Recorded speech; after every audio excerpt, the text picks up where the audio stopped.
आज मुख्यमंत्री कलाहांडी संसदीय क्षेत्र में निर्वाचन प्रचार करने को आसी प्रथमे भवानीपाटना रे लोकंकु संबोधित करथिले।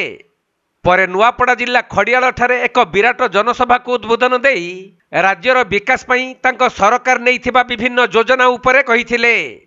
आउ राज्यर सही विकास धारा को आगे नेबा पई पुणी थरे बिजु जनता दल को सुजोग देबा पई निज अभिभाषण रे उपस्थित लोकंकु निवेदन करथिले।